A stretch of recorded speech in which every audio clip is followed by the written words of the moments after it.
I'm a white devil. So we gonna get into the content and then we gonna talk about it on the other side. Adam, I'm concerned about you, bro. Yeah? Yeah. I figured this was going to be some sort of intervention. It's an Adamvention that's happening right now. I'm doing better than ever. How are you doing better than ever, Adam? Mentally, I feel strong. I feel fortified. Right. On the mic, doing what I was born to do, I feel more confident and full of vigor than I've ever felt before. Right. I'm feeling good. You're feeling good. Adam, I'm concerned about you, bro. I'm concerned that, like, you really been on some white devil lately, man. Really? What moments in the No Jumper cinematic universe got you to that conclusion? See, No Jumper cinematic universe. I actually feel like I came up with that.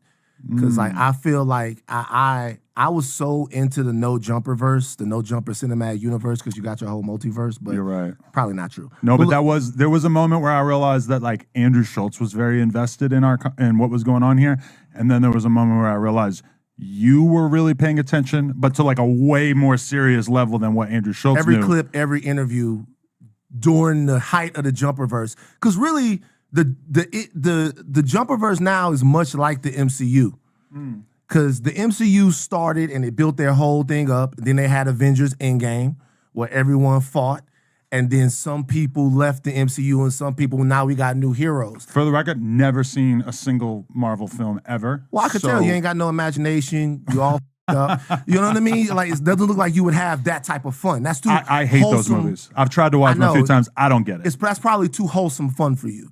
You probably out there, you want to out there with 3 legs, and that's probably your idea of fun. I can't. Well, so what's a real movie then?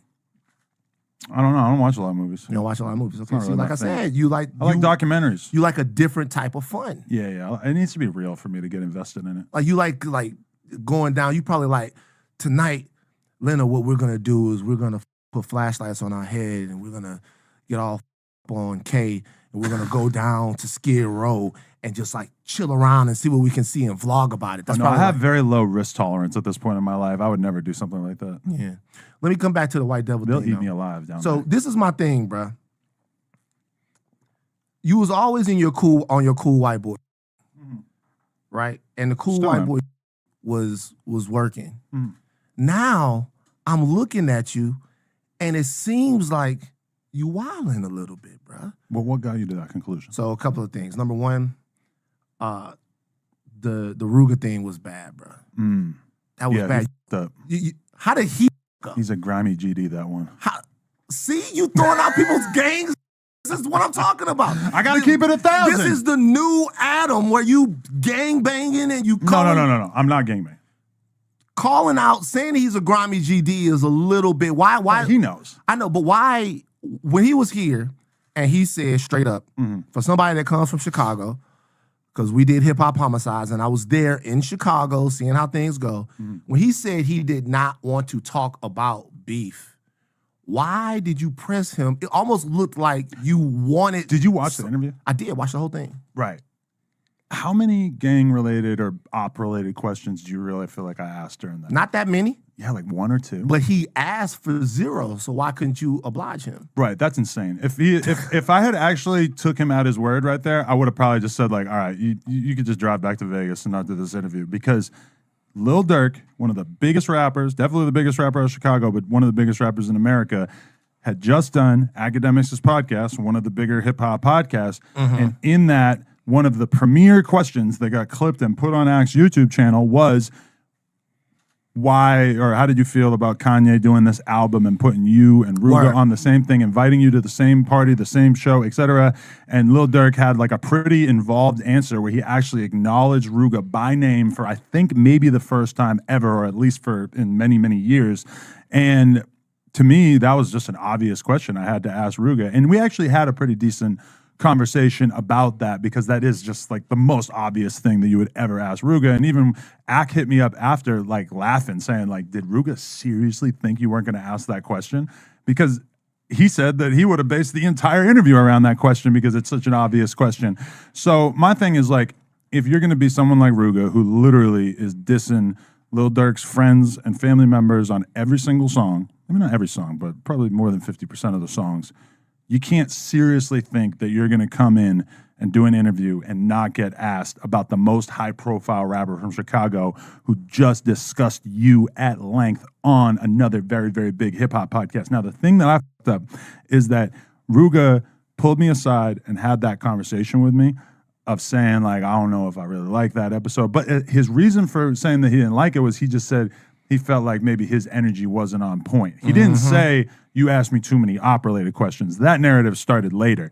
Now, what I should have said in that moment was like, okay, I'm going to hit you back because I thought that it was a really good interview and I think that we should drop it. What I did instead was I forgot and I just dropped it anyway because to me, I like the interview was good and there was just almost nothing that narrative, the op narrative, that caught me by surprise. He didn't say that to me beforehand.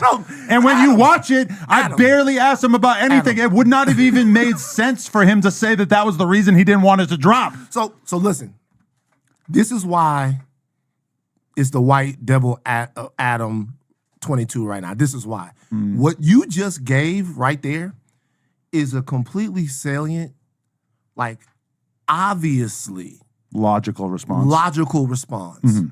But you left some things out. You know what we call that? We call that standing on business. There you go. Standing on business. Standing on business. Look at you now. See? Standing on business. Standing on business now is what you're doing. Okay. But let me tell you. on it. Let me ask you a question. Did Ruga, prior to the interview, tell you that he didn't want to talk about that? Yes or no?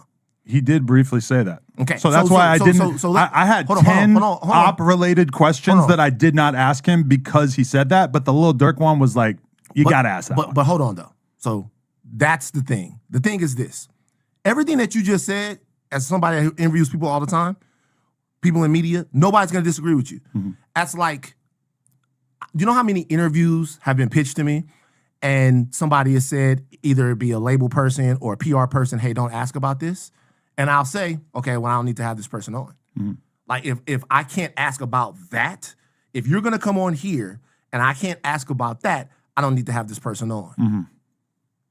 Gets a little devilish when you say that you won't do it, and then you get them on the camera and you ask them about it anyway. He did not specifically say he didn't want to talk about that. He just said that's what he says. And he's a liar. He did not say that he wanted me to do an interview that was entirely free of any beef-related questions. He just said that he didn't want to make the whole interview like that. So for anyone, I challenge everybody watching this to go watch it and tell me if you think that that was an overtly beef-based interview. So it might have been the interview, the least beef-related interview that Ruga has ever done in his life. In fact, I would bet money that it was the least beef-related, op-related interview he's ever done in his life. So if you're saying straight up that he's lying, then that's a different thing. But he says, hey, I didn't want, so there's 2 points. He says, hey, didn't want to talk about any beef. Then he says, he never said he didn't want to talk about any beef. He just said, I don't want to do a ton of those questions. Okay. So I asked him about the most mainstream, well-known beef that he has addressed 10,000 times in songs. After that, you conveniently forgot. Right. That's not even halfway horns. It's like 5-inch horns. I should have called him and told him, yo, I'm dropping it anyway. Okay. What's with same end result? What's with the new bravado? You feel different? You feel different. Yeah. You feel different, right? Because you out here talking your shit, you telling people to slide, you doing all of that. Because you go through this time period in your life where you're listening to rap music and you're hearing all these dudes talk about what they're gonna do, etc. And I kind of had this epiphany. All I gotta do is call their bluff. And they're not gonna do anything. So I called multiple bluffs and I raked the chips in. I'm a poker player. I raked the chips in because the reality is that these are logical entities out here who, for the most part, behave logically, and there is not enough insanity lurking around in their brain for them to come do something physically to me. Now, if they would like to, I'm here. They're going to. Sure. Come do it. Sure. What I'm saying is, the more you invite that, the more that energy gets invited, the more it's not even gonna be one of those guys. If you make yourself a trophy, somebody's gonna compete for you. Well, here I am, standing on business, Van. I ain't worried about that shit. Motherfuckers is all talk. Look at this. They are. Look at so Adam. What by the And way, then they run and hide their hands after they fucking, like, after I call the bluff. It's like, oh, well, we're not going to, nobody's want to risk their freedom. Nobody's going to do anything. Okay, I'm not even talking about Ruger right now. I'm just talking in general. well, not even Ruger. Right, yeah. But because I've just seen you, like, it just seems like you're running around with a different type of battery in your back right now. It's not even a battery that's in my back. If there is a battery, if there was any software installed in me, it's just realizing, like, you have nothing to be worried about. Right, because You're everybody's pussy. I'm not saying everybody's pussy. For sure, there's some real ones out there. Yeah. I just don't know that I'm beefing with them. You don't think who are you beefing with? I don't know. Nobody really. Because So nobody doing nothing. So if you're not beefing with anybody, then you're not saying that anybody's pussy. But if you're saying that, like, you're not, if you're saying that if you're into it with somebody and they're not gonna do anything, then that's a direct challenge for them to do something. This is what I'm saying. Forget about all of that. Because I'm not a street nigga, and I don't think that you are either. Are you a street nigga? Because something might have changed. No, sir. You're not. Adam, I'm concerned about. So what do y'all think? He definitely got a battery behind his back. I think he sound pretty confident and like he leveling to some new level of himself. I think we talked about this, I think maybe a week or two ago, that he's I think with the thing with with all this other going on with AD has given him, I don't know about confidence or nothing like that, but he's just like, man, F it. If everybody's gonna keep talking about me, then I might as well just rise to the occasion. Then, and so now he's going out on a limb. He's taking the content to a whole nother level. He's seeing different things that he can try, and he's like, and I guess this was kind of like the latest thing now, and he was already in the algorithm, but now he's like, all right, this is how I'm swimming in now. If people gonna be saying this about me, then I'm just gonna absorb everything about this and truly dive in it. So I really think that's really what it is. He's just taking advantage of the opportunity that's ahead of him, and I think he's like, hey, you know what, this thing I'm doing right now is fun until it's not. And also like he was just doing a thing where his wife just got messed with by the black dude. You know what I mean? So everybody's calling him out, thinking he's a pussy or he's not really a man. And I think that's more of it too. He's really trying to prove himself, type thing. He said he's standing on business, man. Business. Well, the No, what they he was talking said business, about not business, business. when they was talking about in the clip was the interview he did with Ruga. Apparently, Ruga said in the beginning it was certain stuff that he didn't want to answer. As soon as they got on camera, Adam answered it. Ruga made a video calling Adam messy, and Adam went off on him. I'm not sure. It was a month ago, so I'm not sure if it was like before or after the Lena and all this other stuff came up, but Adam was acting hard then. I believe that Adam and him had a conversation about it. I believe Adam worded it a certain type of way so he could talk about it, and that's just what ended up happening. And instead of Adam, going in detail with him, like, hey, all right, this is a conversation that we had, and I'm going to release it. And what do you want me to cut out? He just, what, I'm just going to do it anyway, because he was like, you know what, I'm not going to suffer consequences because they keep talking about this and that, and they don't do nothing about it. So I'm just going to put it out there because they ain't going to do nothing about it. Man, This is what it is. Dan did tell on himself when he said that. He said they're not gonna do nothing to me, so I'm gonna just do whatever the hell I want. He didn't forget. He knew exactly what he was gonna do. Yeah, so I got that content too. Adam's response to Ruga. Let me play that right quick.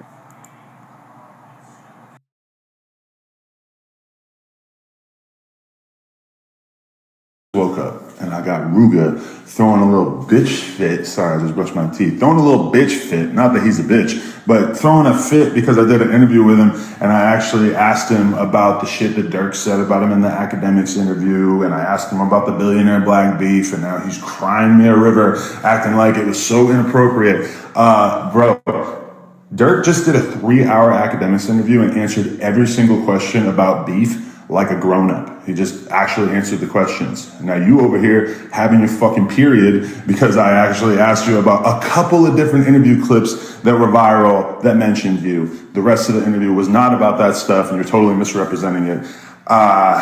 Yeah, bro, just grow the fuck up. Why'd you come do an interview if you were going to just complain about it afterwards? Ruga, you got to hold this out. Woke up.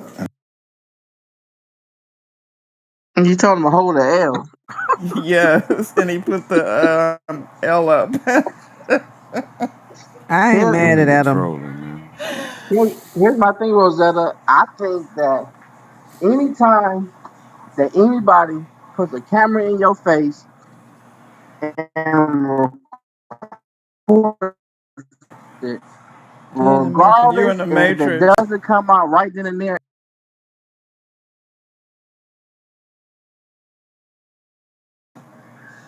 I'm gonna just say this: if Ruga didn't want, certain shit to be talked about, he should never accepted the offer to go on the platform.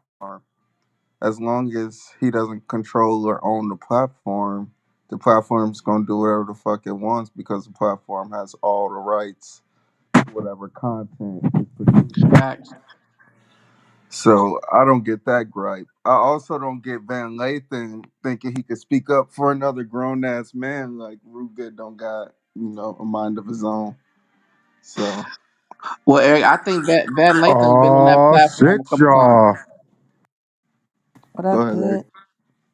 No, I think Van Lathan's been on that platform a couple times. So I think this is like kind of like part of his thing that he goes on with Adam. I think it's just for content with him, regardless of if he believes this stuff or not. I'm glad somebody at least calling him out. Telling him all the shit that he not doing right, he going about wrong. What do you mean? What is he going about wrong?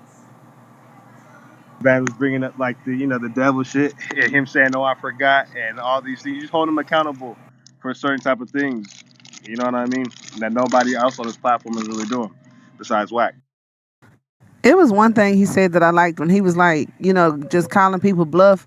Now, just make sure, in case they're not bluffing, that you can rise to the occasion. But that's real shit when people kind of see you as one thing and come at you another way because they think they somebody else. He just like, it ain't even about him trying to be gangster. He just like, okay, whatever you say you're gonna do, let's do it then. And then, ironically, don't nobody want no smoke. So I felt that from the interview. I thought that was kind of cool. But just if they do bring the smoke, have some goons at them.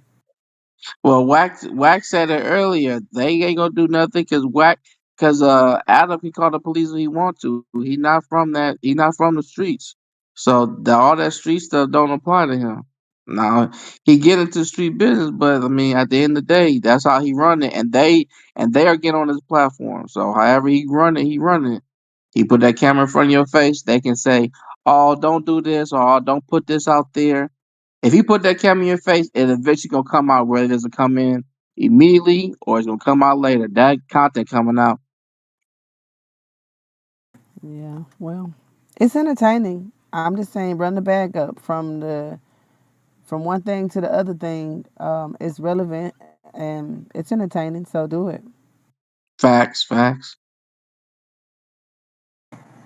So Van also pressed him about the Lena scene. So let's get into that. This energy, where's all of this coming from? I think that there was like a long time in which I was receiving a moderate amount of hate. And in my brain, I started to believe like, oh, well, if you check the right boxes and you say the right woke shit, or you say that that's not going to get people offended or whatever, then you can avoid taking more heat. Mm-hmm. Now, once this very large Marvel Cinematic Universe looking at this character, Jason Love, put his gigantic in my and the surrounding media storm, I think that made me realize that the job of a public figure, the job of a media person, of a personality who's seeking to make a career on YouTube or whatever, is not to minimize controversy. The goal is to live your truth in such a way that the people cannot look away. Okay. And I took so much heat from doing something that to me was a marketing tactic / something that me and my girl really actually were just down to do, that it left me incapable of feeling fear when it comes to other threats. I feel you. Okay, so there's a difference there to me. So the thing that happened with you and Lena and the Jason Love thing, I didn't look at it as a big deal just because I'm a disgusting watcher, right? Oh, okay. So being a disgusting watcher, I know that there's Kissa and Johnny Sins. I know that throughout the history of porn, there have been couples in porn and the couples work with other people. The only thing that I thought was interesting was that y'all weren't doing it and then y'all waited until after y'all married to do it, which is hilarious. That's funny. I can definitely understand why that was very funny. That's hysterical because that makes it seem like somebody went, I'll marry you if you let me fuck a black guy. Oh, no. Or either that you went, I'll marry you if you fuck a black guy.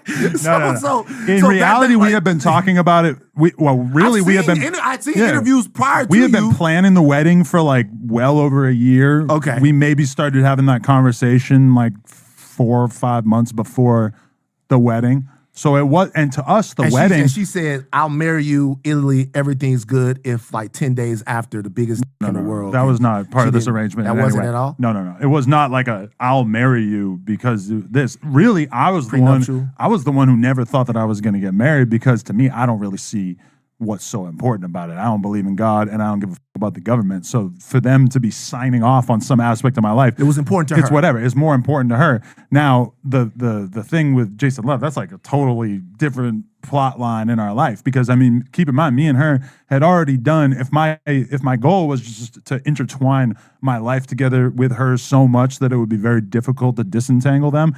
I mean, we already had a kid. We already bought a house together. We already got a business together. We already got accountants and shared employees and all this stuff. So why not take the traditional step and put your lives together? You're saying that wasn't necessary to you, but it was important to her. When I even proposed to her, it was really kind of like the realization that this was something that mattered to her. That and especially it became crystal clear to me after we had a kid. Oh, I really am planning on spending the rest of my life with this person and really building a future together.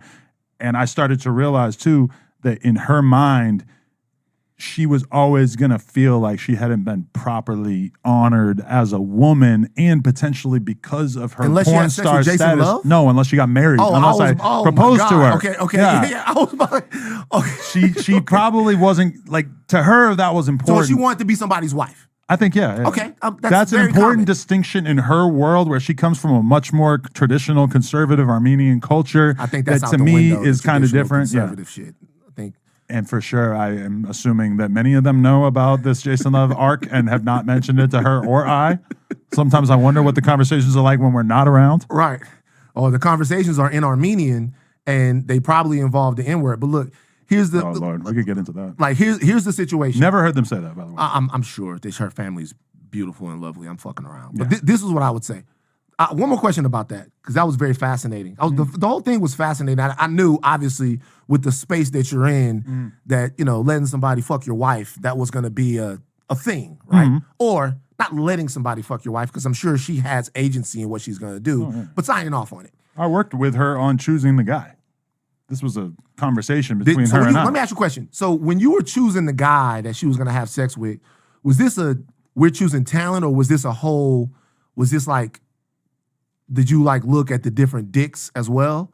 No, I wasn't thinking about the actual measurements of the dicks. Because I'm asking. No, some people would. It was entirely based on who did the other girls in the industry that we know say is good to work with. And then also on top of that, who has a large social media following where it would actually stand out to people. Now, the resulting media storm was so gigantic that actually the social media profile of the guy involved really did not matter. It probably could have been any guy. Were all of these guys black?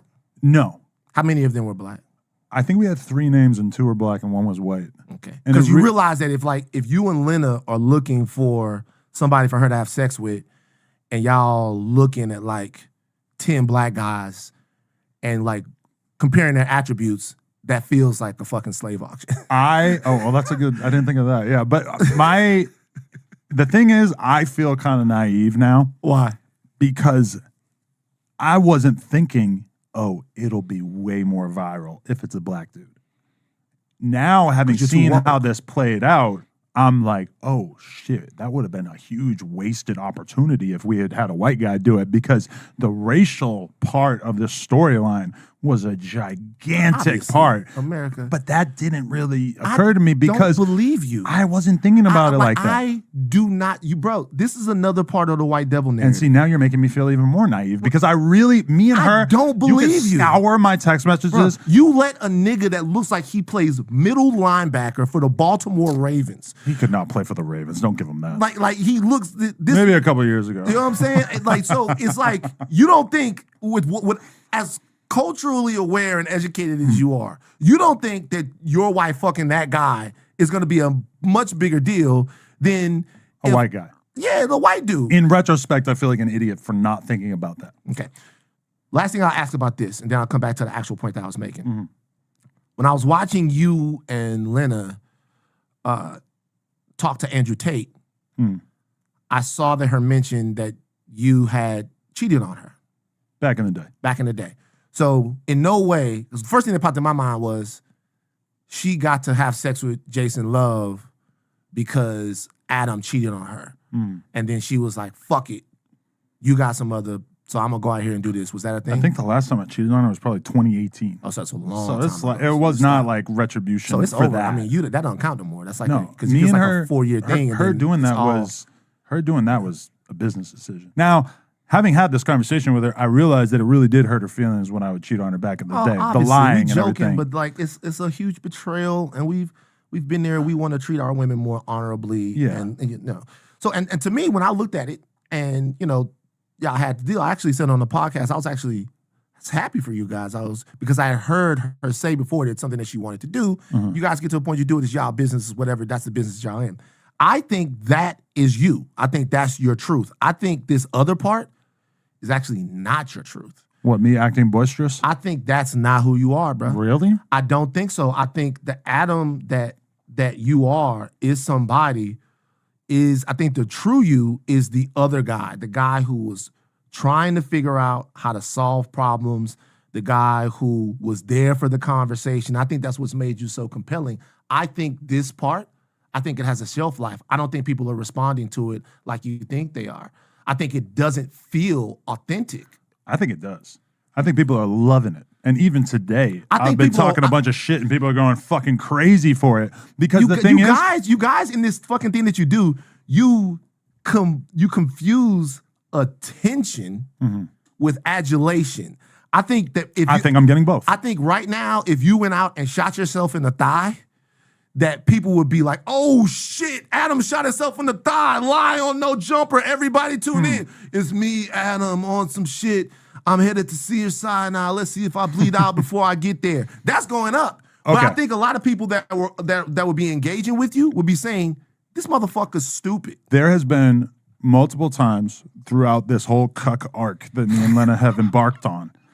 I call it the cuck arc, since I don't have to call it like the Jason Love BBC thing every time. I just call it the cuck arc. So there's been a couple different moments where I either did something or thought about doing something that betrayed who I actually am or what I actually have going on. And one moment that I later on felt kind of dirty about was when I was having the conversation with, I think, Aiden Ross, and I said something about like, Aiden, you know, we should really have a threesome, me, you, and Lena, yada, yada.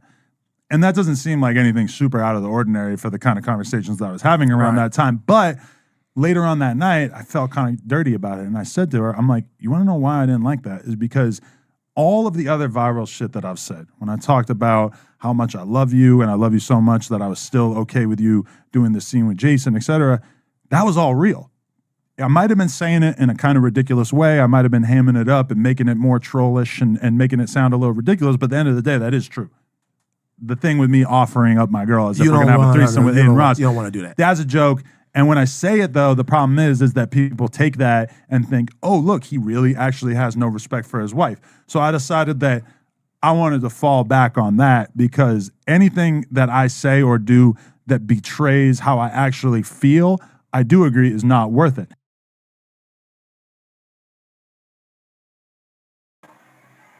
So what do y'all think?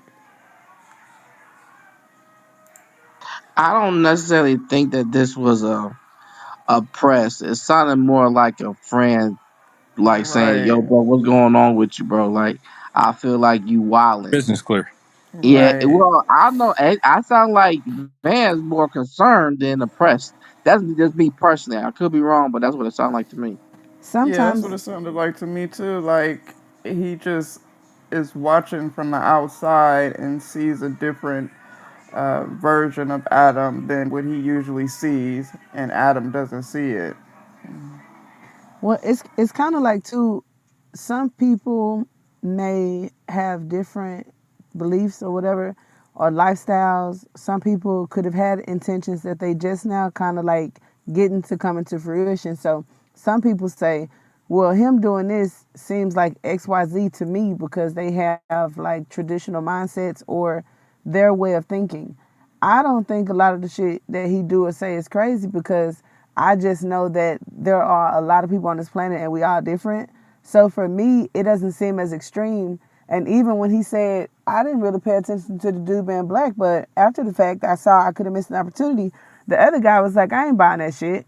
But I like believe that that could fucking happen. Like he could, as a white boy, say, damn, she finna, he it might have crossed his mind about race, but I don't think he like sought out to do it solely on race, where people just like think what they want to think, and regardless of what you say, they have their perspective. So I just always like whatever he say, it's like give him a chance to be fucking different, but people don't like different, so they trying to box him up and say he out of his body when it's like, what's my body, bitch? Like, well, so it's my. If he didn't think about race, she definitely did. Facts, facts. She definitely did. I'm just saying. What do you think, Moko? Do you think if Adam said he didn't, what do you think about his wife? You think she did? I mean, I think that Come on, Moko, don't spin it. I Just, don't I don't just I stay don't know cool. much. I didn't follow them like before now, but my personal thing was she may have experienced some things that were challenging, and that was a gift to her. I think that was a gift to her, but people don't see it that way. Some people say it was content. He pimping her out. They both full of shit. He ain't gonna stay with her long. I thought that it seemed a bit like calculated that as they strengthened their relationship and got married or engaged or whatever, he gifted her with something that seemed to maybe compensate the challenges she experienced. That's just my opinion. And that's their business. And that's how I see it. But everybody keeps spinning it and spinning it and spinning it. So I feel like he going with the wind because as it's being spun, he getting interviews, that bag going up, boom, boom, boom. So I would ride with it What's too, the as name? long as What's he the can name of It handle this was it. gift? always What, I business. what what's the want what's the a name of the gift G. he gave her? I want I to give mean, Moko the Gift biggest hand the clap gift other than the of called Lambo, congratulations cock. for that It's spin. fucking other than the Lambo, she had fun that day. He gave her a hell of a nut. He gave her a little bit of clout, and she got a Lambo. So and a husband. So raise your hand right now if you got a Lambo, a husband, and some clout in 60 days. Yo, Moko, when I ever get into an argument and I need to spin something, I swear to God, I'm I calling you. get that a Straight lot, up. but it's just a different perspective. That's all. DJ That's where said I'm the gonna Lambo start. was a That's where I'm gonna rental. start. Look, I got a different perspective. That's how I'm starting it off. Thank you. She never got the Lambo. That was fake. They did Oh that at the car man, lot. and I was booty clapping, high fiving for her. It was always a It ain't business but like two or move. three lime green Lambos in LA. It was Mickey. Tell us your truth. Yeah. What you think? It's I been about been the said bag. I been said it from the beginning. It's always been a business move.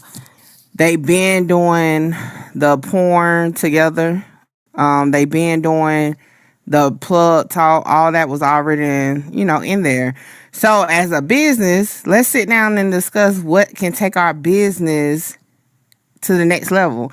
How can we get to the bag? How can we tie all this together? Boom, do an interracial scene. Why not? Business will be booming.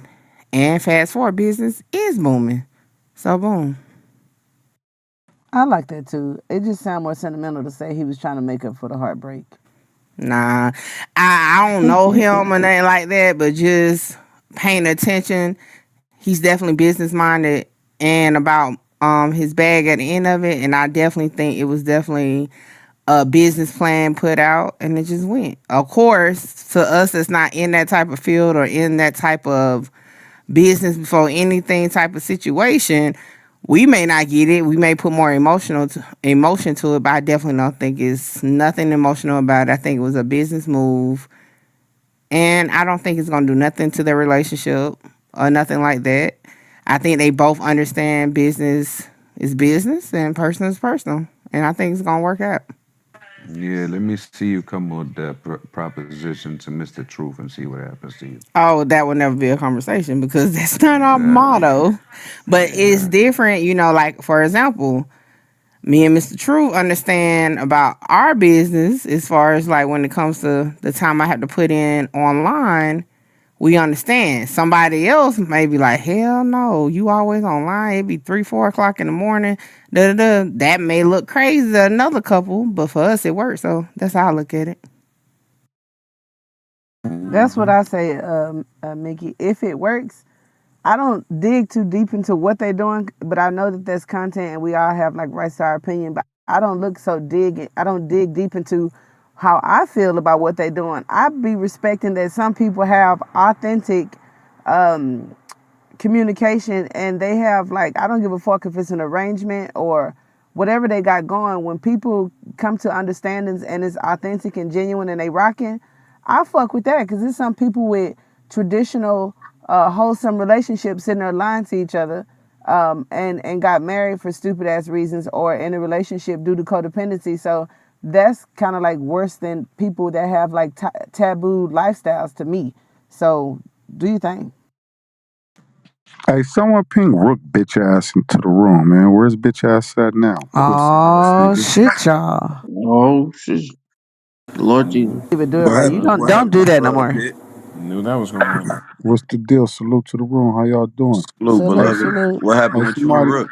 Nah, man, ping his bitch ass. Fuck that nigga. Being hella disrespectful. You disrespected my nigga Pit? Get him in here. Yeah, I want to Where talk to Beast that. at? I want to talk to that nigga. But y'all can continue. Salute to the room. Oh shit, y'all. Hey, Pitbull. Hey, hey, hey. Salute, salute. How do you come back from that one? I don't know. Rosetta, you could be like a therapist or a 911 dispatcher. You just always cool no matter what. Not 911. I figured this was gonna happen anyway. I didn't know it was gonna happen this soon, but Like we get bored and somebody just starts spazzing out. Nah. no, that Pit was gonna be looking for Rook. Oh no, yeah, I missed that. Yeah, it happened in Dangerous Minds earlier, so I figured it was gonna come. So yeah, nothing we can do What about that. happened? Him and Rook was going back and forth. No, Apparently, not me. I Zine. wasn't on the No, app. yeah, not Wasn't Pit it? Bull. It was 100 South. Zine. Oh, 100 South. Okay, Zine and Rook was having an exchange, and Rook was saying "f their religion." Well, it wasn't their religion. It was the person, Oh. He the head disrespected the person. minister. And it was bad. Right, right. So I figured, Farrakhan, CNC It Sound. was very yeah, bad. Nah, you can't yeah. do that. That's gonna get niggas gonna they gonna be No, It was oh niggas very, don't play very, like very that. bad. But, you know, hey, yeah. I want to holler at his pussy ass, you know. Well, Zim told him the soldiers was gonna line up. I think that was Zim. I don't know, but yeah. Yeah, but while we waiting on that,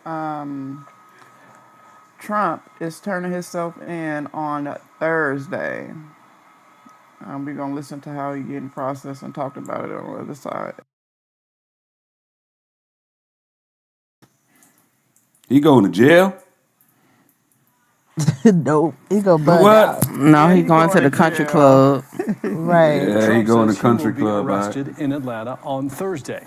His $200,000 bond conditions include not intimidating co-defendants, witnesses, and others in the community. Fox 5's Brittany Edney is live outside the Fulton County Jail tonight, where Mr. Trump will be processed. And Brittany, those terms restrict him from making threats through social media as well, right? Yeah, Ross, that's right. It doesn't have to be direct contact. It could be through something like Truth Social, for example. And should a judge find one of his posts to be intimidating or threatening in any way, the former president could be found in violation of his release conditions. Former President Donald Trump will soon turn himself in at the Fulton County Jail to be processed for charges in connection to the 2020 Georgia election interference case. Part of his bond agreement bans him from intimidating witnesses or co-defendants, including through social media posts. The former president posted on Truth Social shortly after that agreement was reached. One criticizes Fulton County DA Fonnie Willis, who he writes, quote, is overseeing one of the greatest murder and violent crime disasters in American history. One legal expert we spoke to says that post seems more subdued than past comments. They're much less confrontational against individual persons and much more about the situation, which I think is a good legal strategy to not run afoul of the order. A spokesperson for Atlanta Mayor Andre Dickens told us, quote, the mayor is an engineer by trade and is focused on facts and data, not empty rhetoric. Adding, as of last week, homicides are down 26% compared to this time last year, and overall crimes against persons are down 23%. As for the trial itself, it'll likely come with a hefty price tag. There's going to be quite a high cost, the man hours, the police, court, district attorney's office. I think the marker the public can look at is something like the O.J. Simpson trial, which ran into the hundreds of thousands of dollars.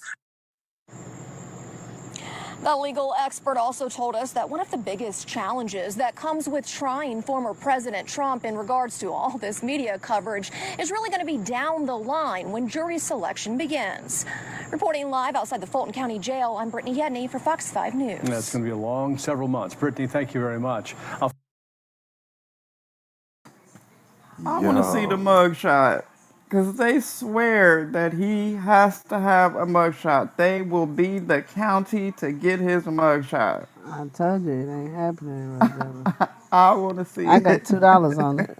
Okay, $2. I got you. Rosetta, I want to see it too because I don't believe he gonna do it. I want to see it too. I think he can pull some strings, and I think I'm okay. Half of me says, yeah, they want to be the ones that pull some shit like that. But the other half of me say they don't even want them problems because it's some under the table political shit. I mean, I'm not saying, like I say, I don't like making it sound like motherfuckers invincible, but I don't think they got those kind of friends to like go above and beyond and be just real spiteful with a motherfucker that got people you don't even know they his people. I just wouldn't do it. What I took from this though, like for real, is the fact that they're limiting his freedom of speech. And that shit is fucked up. And I hope somebody give me some pushback. But in the First Amendment, I will. Hold on, let me get ready. you cannot prohibit the free exercise of someone's religion, their speech, or their ability to petition the government for a redress of grievances. That part is fucking me up. That's what he's in trouble for. All of that. So he broke the Constitution, you saying? No, what I'm saying is they are breaking the First Amendment because they're saying you can't tweet, you can't talk about this, that, and the third. It doesn't even specify if you're a public figure or if you're in the government. I'm just reading that shit verbatim, right? Mm-hmm. Like, that's fucking crazy. And then it goes on to say, if we don't fuck with the government anymore, we're allowed to go and speak on it and to gather. I mean, this shit is crazy. Yo. Yeah, Double, I give some pushback double. I think because of how big he is, his influence can cause other people to cause other people harm. I think that's why they talk about his tweets and stuff. I mean, also you can't really use your freedom of speech to oppress somebody else's. So basically, they telling him he can't use he can't like intimidate witnesses or any of his co-defendants. That's basically what it is. It's not like that. He telling him he can't tweet. He can't do that. That's just in an active case. This is normal for anything. It could be a domestic violence. They gonna say you can't have a no contact order. You know what I'm saying? It's normal shit. I That's think what so I was too. gonna say. Yeah. That they not telling him he can't tweet. They just saying you can't intimidate a witness, and he's been doing that up until today. You can never intimidate a witness. That's how Dark Low went to jail for like 7 years and shit over some shit he had nothing to do with. So I definitely agree with you on that. But I'm just reading that shit. And like, I'm not a lawyer, but if I was a lawyer, I'd be trying to use that. I'd be like, well, hold on. It says right here that y'all niggas cannot do that to me. And as long as my speech, first off, they're censoring him. You know, this is not my favorite guy, but they're censoring him, yo. He should be able to say a lot of the things that he was saying before.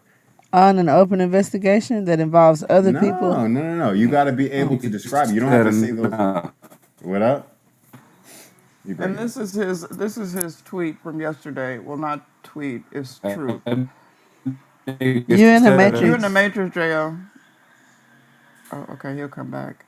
It says, "Can you believe it? I'll be going to Atlanta, Georgia on Thursday to be arrested by a radical left district attorney, Fannie Willis, who is overseeing one of the greatest murder and violent crime disasters in American history. In my case, the trip to Atlanta is not for murder, but for making a perfect phone call. She campaigned and is continuing to campaign and raise money on this witch hunt. This is in strict coordination with crooked Joe Biden's DOJ. It is all about election interference. The failed district attorney of Fulton County, Atlanta, Fannie Willis, insists on a $200,000 bond for me. I assume, therefore, that she thought I was a flight risk. I'd fly far away, maybe to Russia, share a gold doom suit with Vladimir, never to be seen or heard from again. Would I be able to take my very understated airplane with the gold Trump affixed for all to see? Probably not. I'd be much better off flying commercial. I'm sure nobody would recognize me." Yeah. See, like 60% of that was cool, but you got to watch what you say because he briefly spoke on something within the investigation.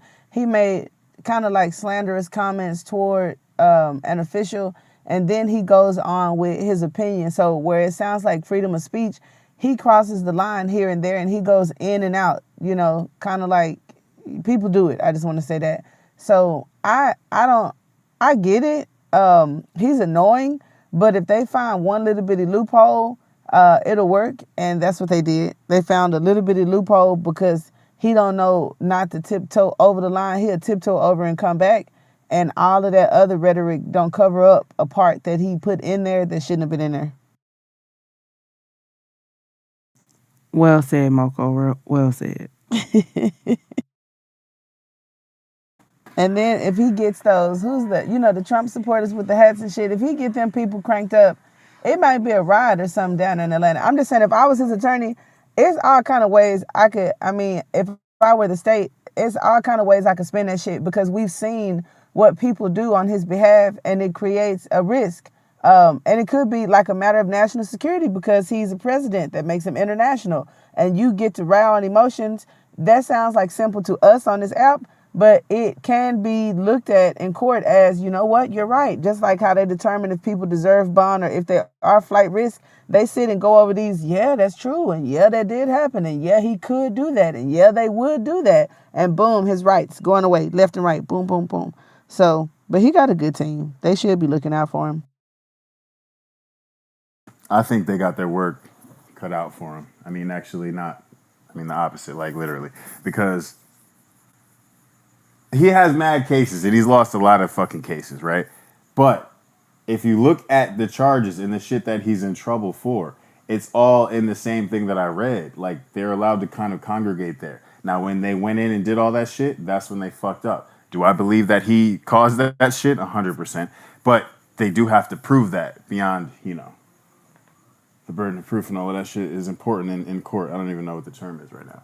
But they have to I'm Yeah, prove you him sound like wrong. a You know what I'm saying? court-appointed lawyer that smoked weed and like went to school online. I'm Well, I mean, so I'm not an actual tired, lawyer, so. and I want to jump in so bad. I'm so tired, but I want to say this. Just give us a little bit. There you go. Come on. So you do understand that a lot of those people have already been found guilty in connection to the January 6th riot. The That there Yeah. can be used to go along with what they have, right?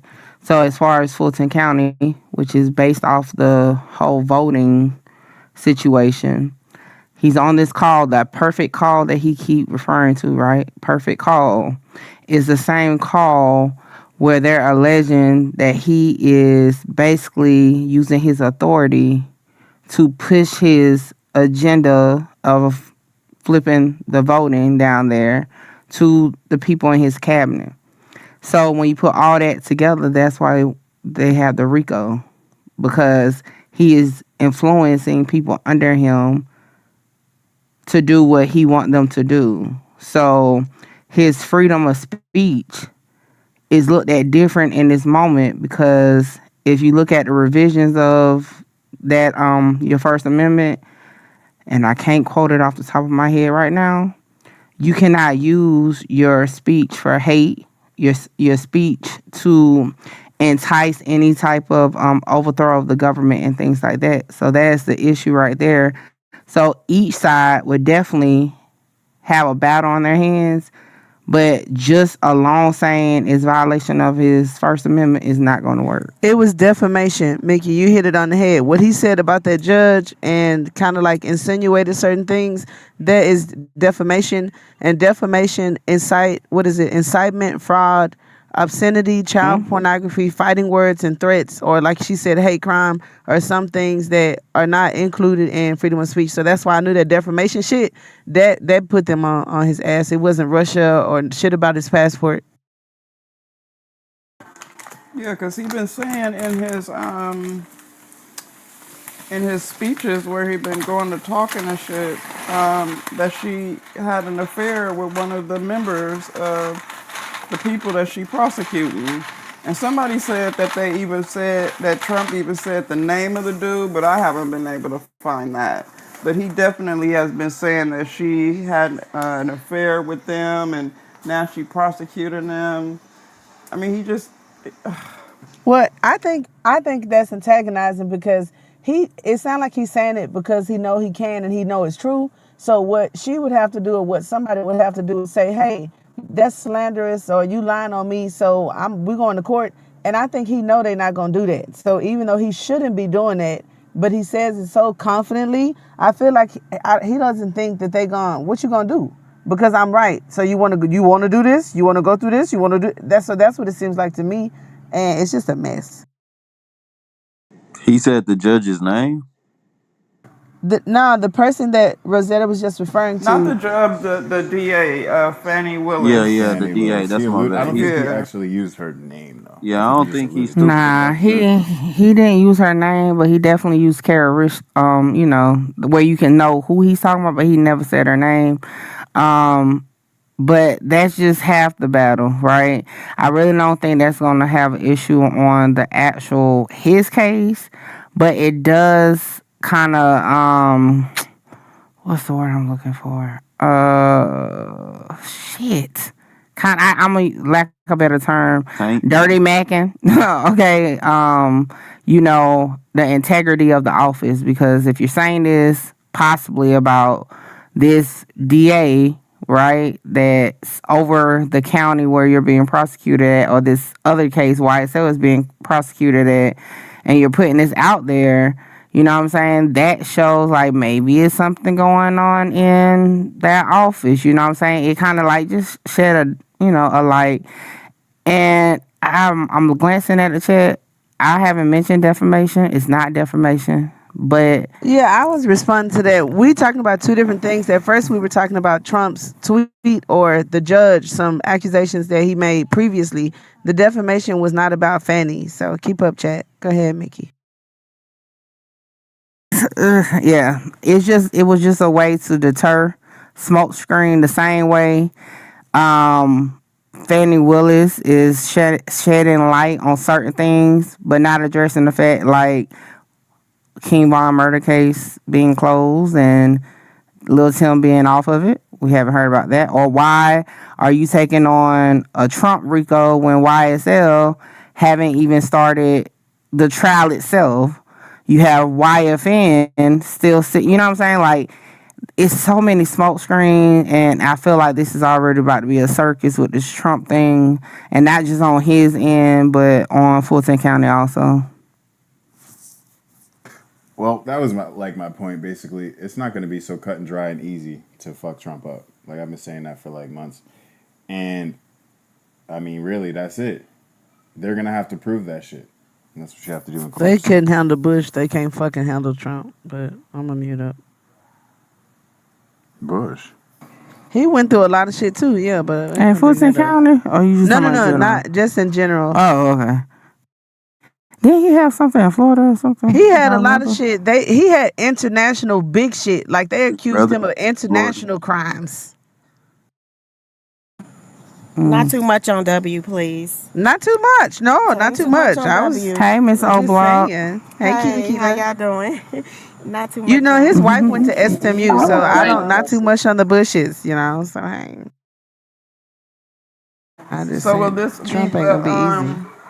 if they are able to succeed, will this be the first president ever with a mugshot? I think so, because I don't think what was the president? Was that Reagan? I don't know who was it. I might be. I'm not gonna start quoting shit. I'm halfway through too. Shit, I don't remember. I don't think nobody else ever had a mugshot though. That'd be horrible. I hope his ass ain't got a fresh like tan job, cause oh lord, that's gonna look crazy. A fresh tan job is great. His face will match his jumpsuit. That He be shit gonna putting look his crazy. orange makeup on. He be putting his orange makeup on. Yeah, that, and it's like it's getting darker. Did y'all catch that press conference? It's like he's getting darker or some shit. Like he's using a different tint. Okay, so it says the I guess the only U.S. president with a mugshot was Ulysses S. Grant. Is that how you pronounce it? ULY. Ulysses, yeah. Ulysses. Okay, yeah. What did he do? Fucking 66. He was driving. He got. Oh, you go ahead. You reading it. Well, you sound like you know. Fuck me reading it. Tell me. He got pulled over, right? And then, because I remember Brock and I were talking about this shit. He got pulled over, and he insisted that the cop do his job and take him to fucking jail and shit. He's like, no, you're the president. He's like, fuck you. Take me to jail. I fucked up. Oh, he was drunk. Hell no. Probably. I would have pulled my president card so quick. He tripping. He must have been Do a you know who I am? They took pictures in 1800s. Child, 1866. That shit push out the damn fireball when they press it. I like on Harry Potter. That's what they had. Yeah.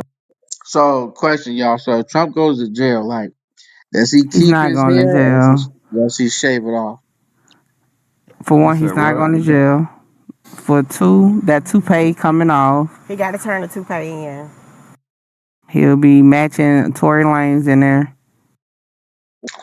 Not too much on Tory Lane. Yeah, not too much. Not too much on that middle spot in his head. I'm done. Don't be hating me. Shout out to George Jefferson. Somebody said he was ever on a horse. He got arrested for driving too fast. That's why he got a mugshot. Also known as Tory Lanez. That's funny. Oh, I need to go to sleep. That's crazy. Yeah, What yeah, What up, he WACK? Hey, WACK. I Yo, just real can't wait cat. to see the mug shot. I think people pinged him in here. That was me, Rosetta. Oh, I'm like, oh my god. I definitely think he's gonna smile if he do have second. Who? Who was that? He the guy from TMZ. Remember they was talking about it earlier? Oh, the dude, the black dude. Yeah, he was. It says like he was pressed and they had a heated argument, but it really wasn't all of that. He just sounded like he was concerned, but he did call Adam a white devil. Well, if Adam the white devil, what the hell do you think Harvey is? I was just about to say that.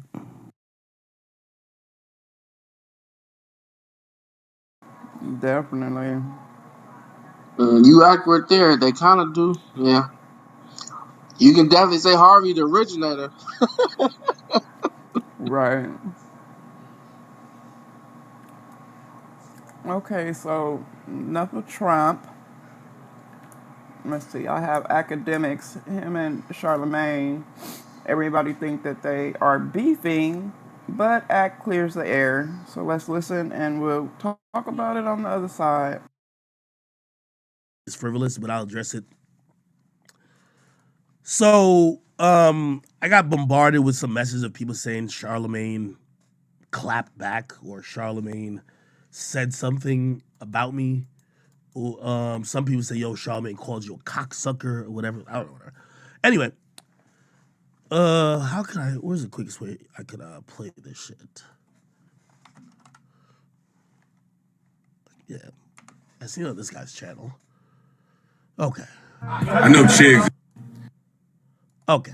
So here's now Charlemagne and Elliot Wilson off. Now this is getting very interesting. This is chess, not checkers. Now, if you guys remember when DJ Academics had Elliot Wilson up on his podcast, they spoke about Charlemagne and specifically how Charlemagne only deals with and does interviews with people signed to his network, the Black Effect Network. Now, this was Academic's main issue when he called out Charlemagne, and Elliot Wilson also echoed the same sentiments. Here's what they said. I'm not feeling Charlemagne right now, though, too. Why? So, yeah, I don't like how you move sometimes, honestly. Wait, like personally, or? I thought you guys were cool. No, we're cool. We're cool. Wait, no, hold on. Now, let me get I mean, listen. I wasn't feeling. I think that I don't think some type of OG Boosie doesn't do right to me. I feel like he's really much about his people's, his network, and how he's moving now. And I think there's a change. You sparked that and said that, and I think that there's truth to that. Of course, I think that's always been true with Charlemagne. I feel but he's got more empowered, and the lines have kind of been drawn more about who is on his side and who's not. Yeah, if you're not Black Effect, like you're like out the bus. Yes. Yeah, I mean, but now recently on the Brilliant Idiots podcast. Now, I'm gonna call out this individual. I believe his name is Chiggs. I think he's trying to shape a narrative.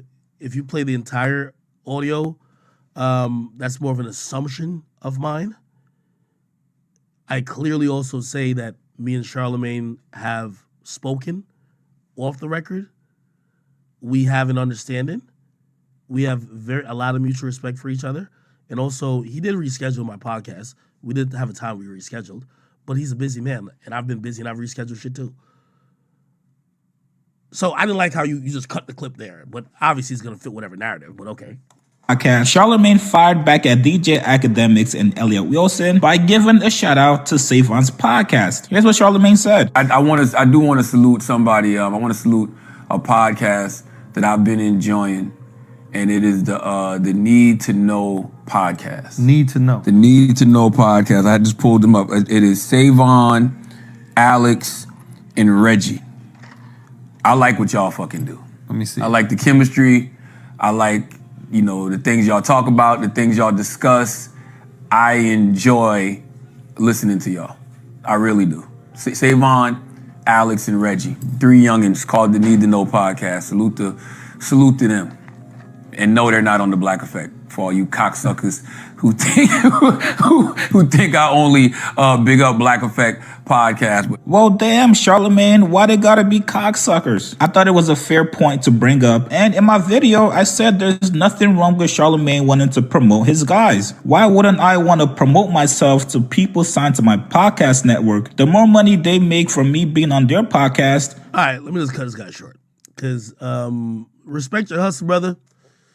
But you're out the bus. And what I mean by out the bus, I think you've kind of developed, like, I know you put up videos frequently. I think if you're gonna be giving these informed opinions or seemingly informed, and you're grabbing clips here and there, I think you can reach out and just ask motherfuckers what's going on. Let me clear the air and just speak up once and for all. Me and Charlemagne are cool. We have respect for each other. I was upset at a point that I felt like, my request for him to come on my podcast fell on deaf ears. But also, to be very fair, it wasn't like I was being persistent with it. And also, Charlemagne's a guy who, when I did my first interview with him back in 2011 or 2013, we just DM'd and it got done quickly. He's doing a million things now. I'm doing a million things now. And I appreciated him and also Gillian Wallow for coming back around and be like, yo, listen, no offense taken that you feel no way about that. Truth be told, we should be doing content. Let's get it done. Eventually, it's gonna get done. I got stuff done with Gillian Wallow. Yeah, so that's that. There is no I know people want to create this beef. There's no beef there. Me and Charlemagne still talk on the phone for hours at a time. He still frequently tries to pass down gamer knowledge that he has, and that's why actually I want to do the podcast. Don't take me being upset about him not being on the podcast means that we don't talk. We talk in private. I just want to do content with him because I've learned so much from him. Just like I try to teach y'all, I want that conversation to be public. I want some of the conversation about where podcast is headed and where broadcast is heading, because I've learned a lot from him. I want that to be content. So, for me to just kill any type of rumors, or please don't make these just weird videos anymore.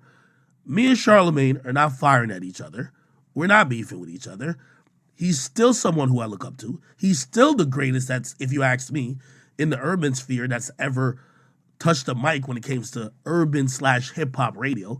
And that's not gonna change. Do I disagree with him with shit? Duh, we're fucking human. Did I also say that Larry Elder I thought Larry Elder cooked him. I ain't gonna lie, I still say that now. But am I beef with him? No. Yeah, also, this is another thing that would just threw me for a loop. I don't know why the fuck, no disrespect to whoever these people are, Need to Know podcast, I don't need a shout out from nobody. Bro, nigga, did y'all forget his big motherfucking act? I don't need if your name is not Joe Rogan, I don't need a shout out from you. I'm what you call right now a made man. I don't need a shout out from a motherfucking nigga. So I don't know if you're like, oh, he shouted out these niggas to shade act. What? Nigga's big fucking act. The fuck is you talking about? So please, usually when I get mad at these things, it's because y'all still be acting like act on some little boy shit. I don't need no fucking shout out from Charlemagne, Joe Budden, Gillian Wallow. Nigga, I run the biggest hip hop platform. The fuck I need a shout out from these niggas for? Please, do not just lump me in with some new podcast, and salute to them, by the way, no disrespect. But, come on. You think I'm when is Charlemagne shouting me out? What the fuck? Please, kill your conspiracy theories. Me and Charlemagne ain't beefing.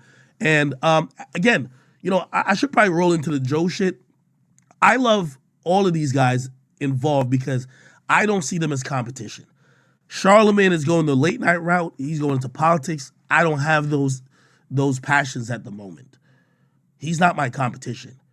Joe Budden has a really successful podcast that is clicking on a high level energy. He's the podfather. I don't think I'm competing with that nigga. Gillian Wallow, I told him on the phone multiple times, I say, y'all niggas, if any podcast right now controls the streets, y'all do. I don't think I'm competing with them niggas. The end of the day, the reason why I love showing love to everybody is because I know particularly I'm so comfortable in my own skin is that I'm happy that I've carved out a lane that is only an academics lane. There ain't no academics 2.0. There ain't, well, y'all might say some people, but there ain't none. I carved out a nice, unique lane, just like you, Chiggs. This is probably your lane. I've heard your name a couple times. I don't know no number two. Again, I'm not competing with these guys, nor do I think, anything is a slight towards me. Just to clarify, when I did call out those guys publicly, is because I felt a slight as men. where I'm like, y'all call me to do something, I'll jump through hoops. And I asked y'all, and I don't want to be the side bitch or the you know that chick that keep texting your phone but you keep ignoring because you're with your real priority. And I'm like, I like if it's like that, just let me know. Yeah, that was it. So me and Charlotte may have no beef. No. I love Joe. I love Gideon Wallow. If anyone, I probably have the least relationship with like Nori, but there's a lot of respect there. I don't really have no issues with these guys. Usually the only people I'm beefing with is like bum ass niggas like Ruri and Millie Mall. I don't know. Anyway, I just wanted to clear this up because please don't create some imaginary beef that fans are feeding into. And everybody knows me. If I did feel a way, I would say it first. Secondly, Elliot Wilson's issues with Charlemagne. Again, he said some of his issues are kind of like mine, like previously, but I don't know their full story. Don't lump it up like I'm teaming up with no nigga. I don't never team up with no media nigga to go against no media nigga. I don't team up with nobody. Low key, I like NBA YoungBoy once told me something that was great. He said, I love when niggas click up. I want to go against everybody. You know what I mean? That's me. I like that. So yeah, me and Elliot Wilson aren't fucking no, please. Anyway, let's get that out of here. I guess we should start off with the podcast stuff then, because Joe Budden did go on $1 million worth of game. And low key, not that I'm asking for credit, I kind of felt like I was kind of help. I was like I. Yeah, so he's saying that it's over. It was never beef anyway. He was just upset and vented, and people need to just leave it alone. What y'all think? Yeah, I think he was just venting just to get the attention from Charlemagne. That's really it. He needed to have a conversation with him. He's always looked up to Charlemagne. He done said it multiple times. He whatever. So after they had that conversation, I don't think no matter what people say, he still have respect for Charlemagne, even though he's going into a direction that, like he said, he doesn't really have his attention on where Charlemagne's going right now. There's been a mending of that relationship. Yeah, I can see that.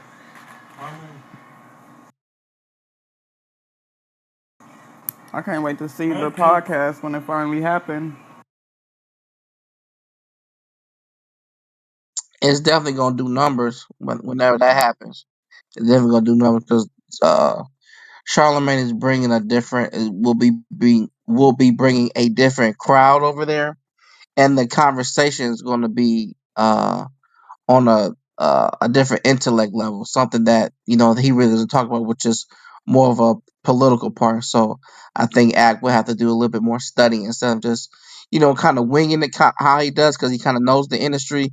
When Charlemagne comes, I think he's going to be a little bit more studied when he comes up there, and well more prepared. And I don't think we're going to see, not that Act is sloppy with anything that he does, but I think he's going to be a little bit more like on point when it happens. So I'll be looking forward to when that podcast actually drops with them.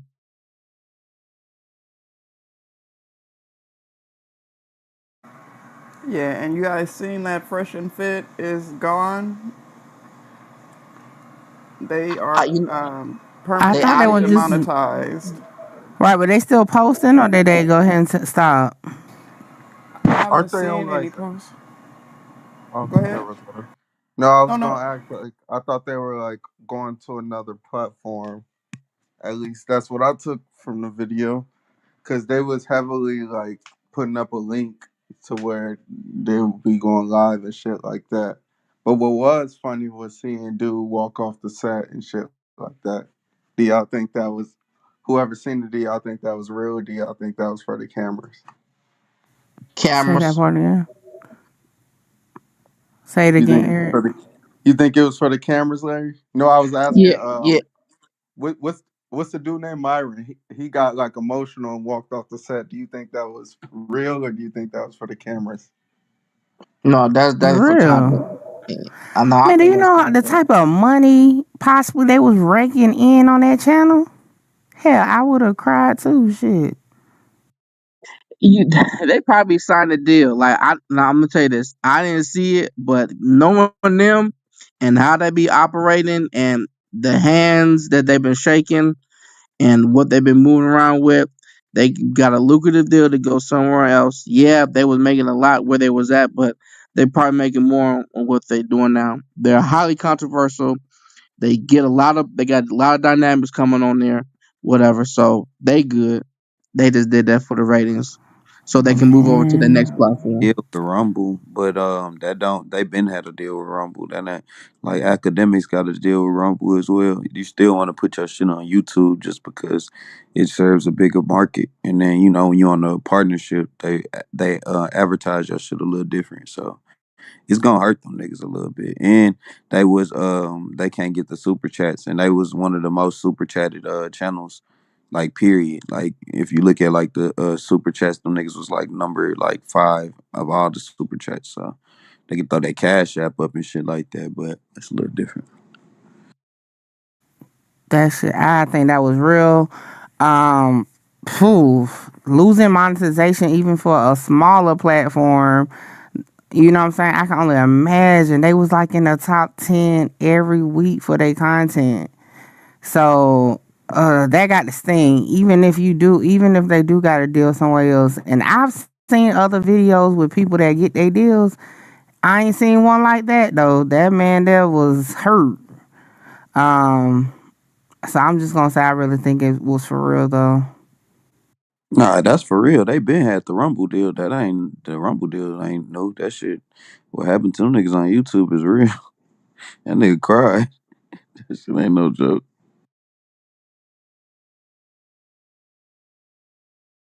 Guess that alpha male stuff is out the window with that, huh? It's really what's funny is them niggas talk about all that investment and how they got money this where and this and you should invest and this that and third. So you shouldn't really be sweating this YouTube shit for real. Like if it was really that, but they say. Wake it up, Brock. Wake it up. But I'm just saying, like, if you're a normal nigga, I get it. 6-figure job because he said they was bringing in 6 figures each from this shit. So I mean, that's something.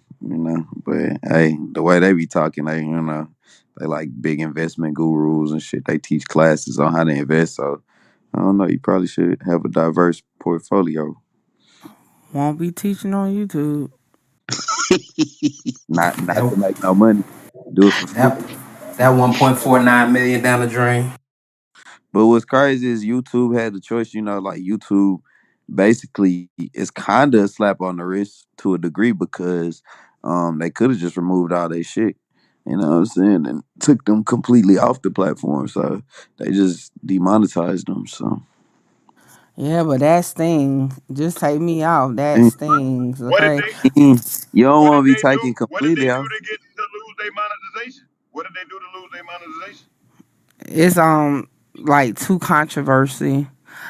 Because I've said before, it's been multiple lawsuits filed against YouTube for similar situations, and they always win. So that's why they keep you on there, right? They just take the partnership off and say, hey, that it's just not suitable for the ads and all that. So like they're within their legal standing for it, and that be the catch-22. Oh yeah, it's a privilege to make money on a platform. I mean, that's what they basically showing you. Like they don't want to impede on freedom of speech, so that's why they allowing them to stay on there, so they don't have a bad brand for that. But overall, they saying like it's a privilege to make money on our shit. So if you ain't going along with like our views, then we're not gonna fuck with it, because that's basically what that is. It's like they didn't necessarily do nothing illegal or nothing like that. They just too edgy. And he had like some skit that a lot of people think that was and it was done on another platform, but a lot of times YouTube still taking account. But he had did some type of like edgy skit. I haven't seen it yet. Like academics wouldn't even post it on his YouTube page. He said that he didn't want to post it. So it must have been something crazy.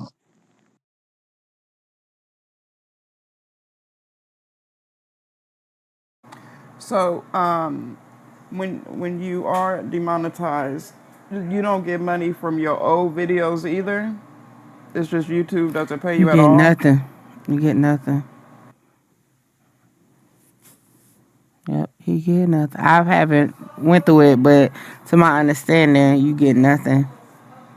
The ads no longer play because the thing is, even your older videos, right, have ads. But if you lose your monetization, they no longer will have ads. So They kicked out the partnership, so no money. Period. They done. They can't get nothing from it. So if they were to take their fresh and fit elsewhere, it's like they would have to start all over, huh? Already yeah, somewhere. to a certain extent. Yeah, no, it's already somewhere else. I mean, everybody got Twitch. Everybody be on these different platforms already, and they stream the same content. Like, but they just do it different. Like, so, like if they got to deal with Riff per se, like they'll usually do like the first 15 minutes on their riff. They won't come live on YouTube until 15 minutes in. So you'll miss some of the content. And if you want to really follow that content, you got to go see it on riff. And then like again at the end, they usually like stop it and then finish it out on their riff with whoever they actually have, like, or not riff, sorry, Rumble. Whoever they got to deal with or whatever. So they do it on all the platforms. It's kind of like a cross promotion thing because it's usually not exclusive to that platform. They just want you to bring in subscribers and shit. So they'll use YouTube to basically, promote their shit and then bring them into their like homepage that's like basically paying them from their deal. But they making money from all of them hoes at one time. It should be like that. And then just side note, you don't have to have a deal with Rumble to do it. You can still cross promote it, even for the smaller platforms that does YouTube. You can still go to Rumble.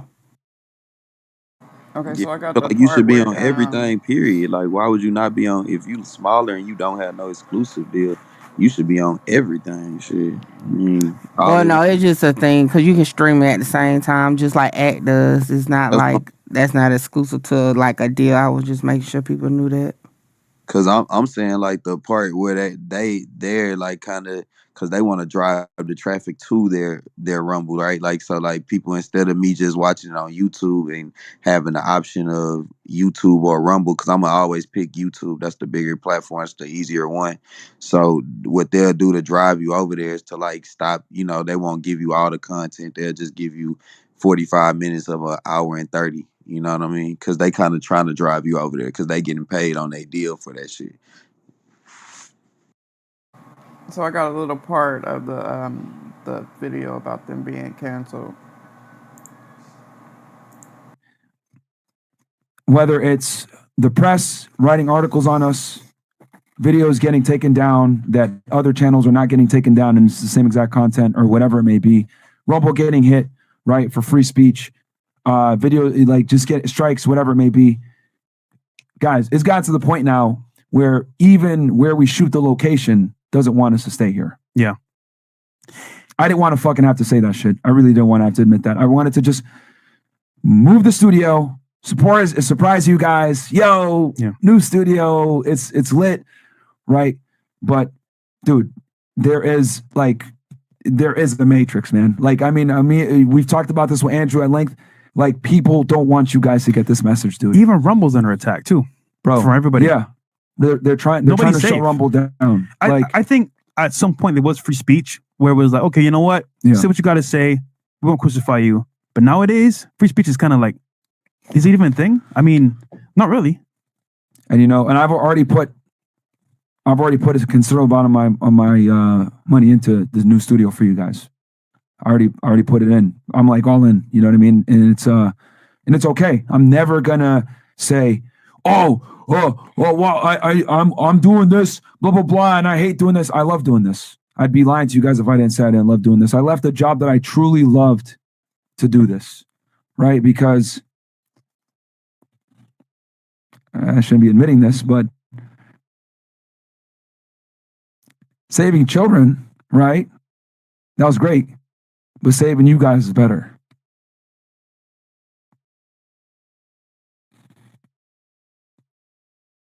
So this is when he's walks off because he's crying and emotional. So it sounds like they getting hit from all ends. They got to move out of their studio too. That's Yeah, cause bad. they record in his apartment, in Miami. So basically, I'm pretty sure they just getting complaints because they be bringing all them girls in and shit like that. The apartment. Oh, okay. Yeah, they bring them girls in every night, so they get 10 girls come in every night. They be kicking girls out. So it's probably some security shit. So I'm sure the apartments can justify wanting to get their ass up out of there. And then I heard him mention something about Rumble. It's cracking down too. Bad work.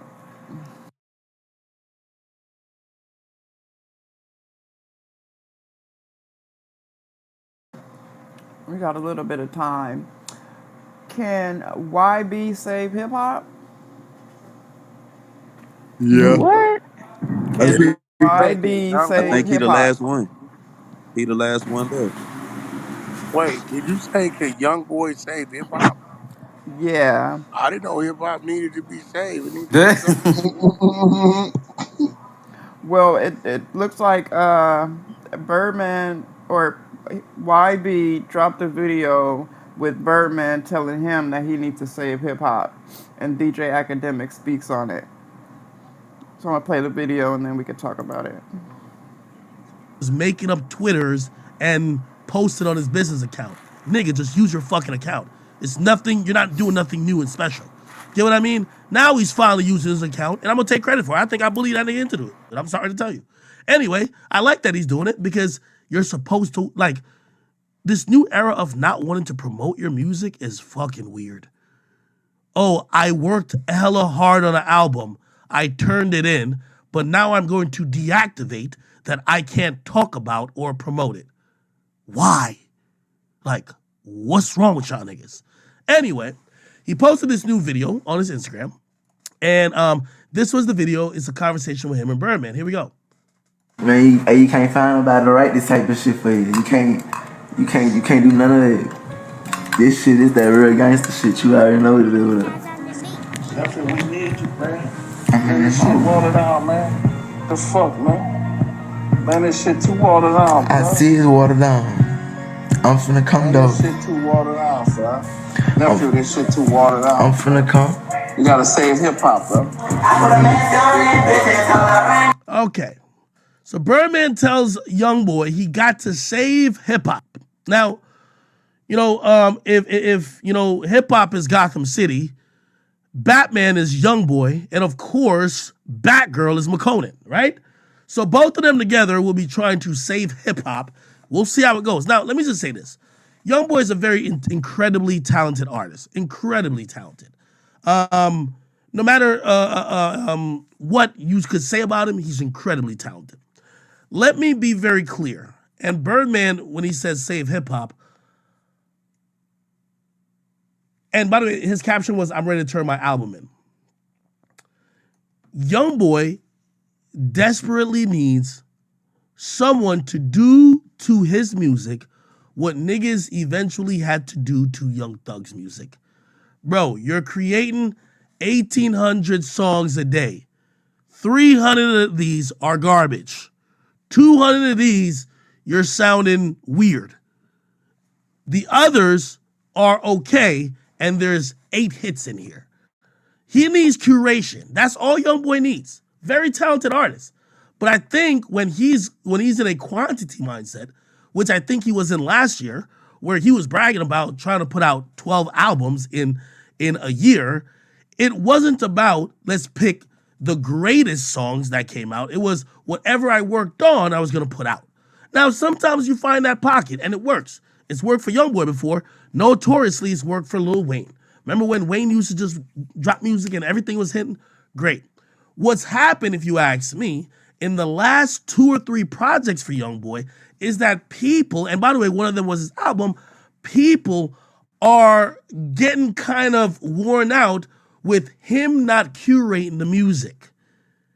You have to curate the music. And when I mean curate the music, bro, you say your album, maybe you're too close to it. Have somebody who you trust pick the hottest. I know you want to put 30 songs on it. Don't do 30. That's excessive, okay? Like, if you do 30, I'm gonna be honest with you. I really just think you're just playing a streaming game at that point. Why the fuck you putting 30 songs? Like, nigga, you ain't Chris Brown. Like, what the hell? We all know Chris Brown be off that beat. So, like, that nigga, he can't stop recording. That's why he got 30 songs. You don't need 30 songs. Young boy, you need between 17 and 25. Some people would have said, let's do less than 19. I know you like to put out more songs. No more 30 songs album. 17 and 25. I would actually say, let's keep it under 20. 19 songs. If he could drop 19 songs and he curates it, and again, I don't know who that person would be. Maybe Birdman could help. But whoever that person is has to pick those songs and he has to believe in that person. Yo, these are the songs that could curate an album. These are the songs that will be great album cuts. These are the songs that will stand out and that we believe we could push. These are the songs we think are going to last. These are the songs that could work, blah, blah, blah. It's not, these are the last 18 songs you recorded. If he drops, somebody says 13 or 15, I would want him to drop a 17-track album.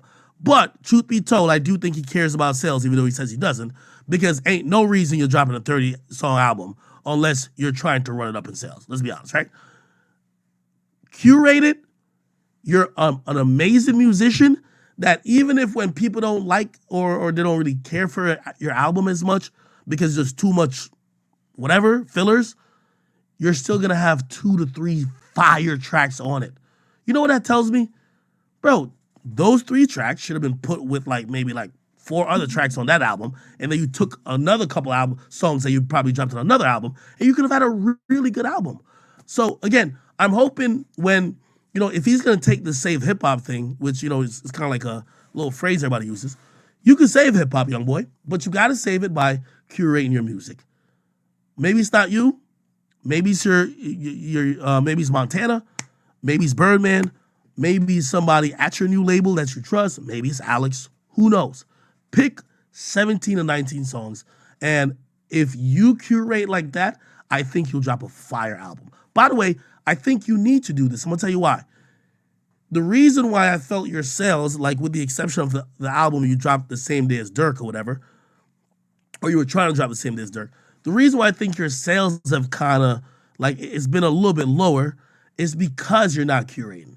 Take this one serious, put out the best tracks you got, have a theme around it, market it and promote it the proper way. And again, your fans are super loyal, but I think he needs to have a different approach on this, okay? That's So what do y'all think?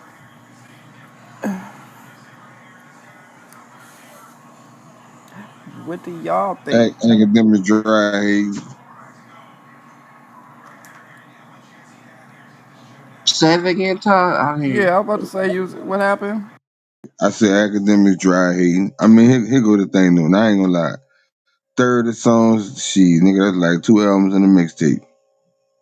Now, as far as the conversation that they had about him saving hip hop, when y'all really want to look at what we had with hip hop, let's name the rappers. And y'all gonna have to help me. But you got both of the babies, you got Young Boy, Kevin Gates really ain't been dropping nothing. And the rest of these niggas mumble rap. When we talking about real rappers, who else they really got out there? You got the ladies. The ladies is probably And Drake a old school rapper now. So I don't really put him in the, that new circle. Really, you can't even put. You talking about new or just active right now, Todd? I gotta say new because that's what he means trying to save it. Them other niggas established. Gates established. Drake established. Young boy really. Just said. I feel like a young boy. He got to do something different than what he's doing. Because if the conversation is save hip hop, because he's already doing the same shit. That if he does the same shit that he's been doing, it's not gonna make an impact like that. He got to do kind of take some of the acts advice, man. You got to curate that a little bit more, put a little bit more effort into actually making a project. Making it more artful than just putting out a grip of music. You know what I mean? Because if you keep doing the same thing, niggas are gonna get bored of that. You're gonna keep moving on. Of course, you're gonna have your core fans who gonna like it, but it's not gonna gain success. The numbers are gonna stay the same. The industry gonna elevate no matter what. All right, prime example. Look who a nigga who about to come up and come right out here out the room with y'all. What your boy name is? Wackler Artist. Magnificent. Magnificent. Bam, bam. This a nigga you watch come up out of music battle out of here, right? And the minute he gonna do something, it's always gonna be the next man up. You always gonna have your coach. I'm with WACK though. I'm still trying to figure out what you're trying to say because hip hop gonna be whatever the people say That's say it what I'm is. saying, bro. Like It's motherfuckers gonna not always be gonna turn the something. radio off and stop listening to music. It's gonna be whatever it's gonna be, and whatever they make it into what it is what you're gonna buy and what you're gonna listen. Because you're not gonna go listen to country music, so don't listen to. Hip hop is gonna be whatever the culture says hip hop is. And it's gonna keep evolving, Lebo. You know? So it's gonna always Yeah. be somebody new. It's gonna always be a new sound, new tune. It's called creativity, right? You if you got creativity, people gonna gravitate towards you. And from Yeah, there the you'll come ladies with the taking vote. over hip hop right now. I see a lot of ladies doing their damn thing. I mean they pushing that. That's what they're pushing right now. So It's I gonna think the always be main something. thing is what how do you define saving hip hop? Like what are you talking about? Like what does that mean? Like is hip hop a thing of the past or are artists gonna continue calling rap or whatever, mumble rap or whatever it is, hip hop? Because right now it's all inclusive in one genre, right? That's a fact, Yeah. Debo. That's true. And you know, it hip hop today isn't the same hip hop when it first started. And but I could say it's the same when it comes to the basics. It's still the same shit. People are going to keep using those basics to make different algorithms of music. It's going to keep growing. Can you imagine how many people they got in the studio right now as we speaking? Right, trying to get something together, trying to be the leaders of the new shit. Exactly. And at least ten of them gonna hit the streets. You got good niggas that don't make it. Don't get me wrong. You got niggas go to jail, niggas fuck up, niggas get killed, all niggas give up. Like, yeah. But as far as like saving it, I mean, I think that's just a prep talk, basically, right? That was a motivational speak that this nigga just taking and pushing it the wrong way. Really, that was a one-on-one conversation because he told that to him. He put that out. He didn't stand on TV and say that to the world. That was a one-on-one. Yeah, Todd, that was a personal opinion of how he felt rap Exactly. was leading to. If he don't like the rap, that don't mean the other people don't like it. You know, you would have told me 5 years ago that Lil Baby was gonna be the best rapper alive. You know, in an opinion base, I'd have been like, hell no, I don't see that. You know what I'm saying? Because I'm stuck on Ice Cube still. Shit. You know what I'm saying? So it all is Right. all in the eye of the beholder. But the masses dictate what's hot and what's not, and whoever that hot artist is in that genre, whoever it is and whatever it sounds like, guess what? It's gonna be considered hip hop. It's all on the catchy tune, man. Right, because is hip hop dead? I mean, does it need to be saved? It's never gonna die. That's what we keep saying. It's gonna keep on evolving. It's gonna keep on growing. It ain't gonna never And really now die. and now one person could save it. If we're being honest, no one person could really save this shit. This shit can't get saved. I mean, I just prime think example. one genre can get more popular than the Prime next. example. Man. Look, let's look at from last year, right? Who was the rapper ran over the last year? The Baby, Finesse, 2 Time. All right, the Migos making a comeback, right? Since then, who was the latest person to hit the scene? A female or two females, the Lotto girl and the Sexy Red girl, right? Or they're Now, trying to push the little young ones like the little now Tylers. watch this here. 2023 gone. In 2024, who's up next to bat?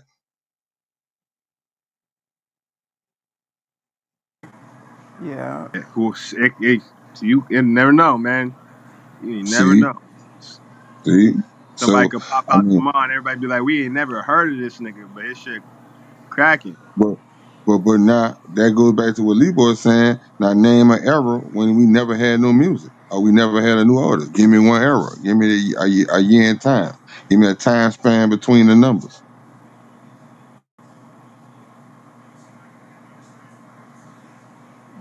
Yeah, it's always been music, even if it was older music. Rappers like raindrops. You don't never know when they gonna fall out the sky. A nigga gonna come out of nowhere at all times. Next man up. Like I said, I think that more was a motivational speech, and that was a from me to you type shit. And dude, just academics just pushing that shit, doing what academics do. So what he was talking about, Motivational speaking, telling your young one, like, hey man, you got the chance to do this type shit. Exactly. Like they can save hip hop. what he was talking about, how he doesn't talk about his music coming out. Do you think that would get him more sales, or is his fans loyal and they just don't care? That little dude got a cult following. I mean, he didn't change a little bit from who he was and where he came from. I mean, he getting old, his life situation starting to change. So, I mean, prime example, look at Boosie. Boosie ain't selling the music he was selling. Now he's selling controversy. You think he don't know what he doing when he keep his names in the titles and he's slandering niggas and saying shit? You know what the fuck we're doing all these interviews getting paid for? I mean, I guess now you call that the WACK effect, right?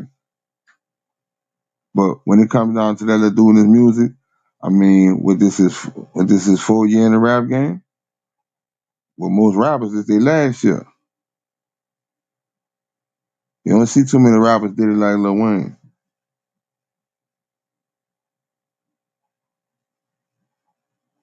Before it's running hip hop gonna always be what it be. Gonna always be somebody new. Somebody gonna feel that void. Nigga feel Jay-Z void, nigga feel Nas void, nigga feel DMX, on and so forth. Only person that can Right. save hip hop is Young Thug, nigga. Whatever you smoking, Free I want you Jeff. to I put said, well, I that want ain't you to put it out gonna there. happen. When Young Doug come back out here, she he gonna be a truck Jeff. driver. That shit His out. name gonna be Not a truck his name gonna driver. be He gonna work his for name gonna WACK. be You saying he gonna get a job for I WACK? think the genre of hip hop yeah. down though. And they gonna pull for Stewart and Stevenson. The genre of hip hop is down. Is having a down year for sure. How could you say that? I just gave it to you from the niggas Because this who the come first out at the year. end of that. Listen, First year. and people I just told you. The first Listen. year, hold on. This the first year in 15 years. It's been 365 days since a rap song was number one on the Hot 100. It ain't been like that in a while. That's a Then we fact. only had, then we only had well, two, I guess now, because we had two number one albums period in this year. Usually we have by this time we have at least like 5 or 6 in hip hop. So I mean, it could be niggas not dropping. It could be a whole bunch of factors, but just Well, Wait, Kendrick ain't went up? no. Watch this here. Why you not counting J. Cole? the? We're gonna go back to that word, the evolution. How the game has changed. You know, all Yeah, that that's what I'm gonna say, Todd. streaming and Define shit. hip hop. Define that, and then Yeah, tell me the number one album. I mean, it's not Morgan come Wallen. on. Morgan Wallen, and that's not hip hop. So that's who number one. I would definitely say this that the singles and those streams is kind of slowing down those. It's It kind of didn't slowing down change the the albums because game. they making more Yeah. money. You making more money on the stream than you back in the day when you had to do an album. And I don't know, maybe Wacker can probably attest to that. We ain't seen an album from Cardi B, but she's making tons of money, and she's just dropping single after single, feature after feature. That's called staying relevant. She ain't never gotta drop another album long as she stay relevant. She could keep featuring and singling for the rest of her fucking days. Janet Jackson did it. I don't think Janet Jackson ever had a number one album. She always had hot singles. And everything Nah, Cardi doing is a bomb. Well, at least the majority of the music that I seen her dropping is tearing it up. Where Jeezy, we could ask him about staying relevant. I am done.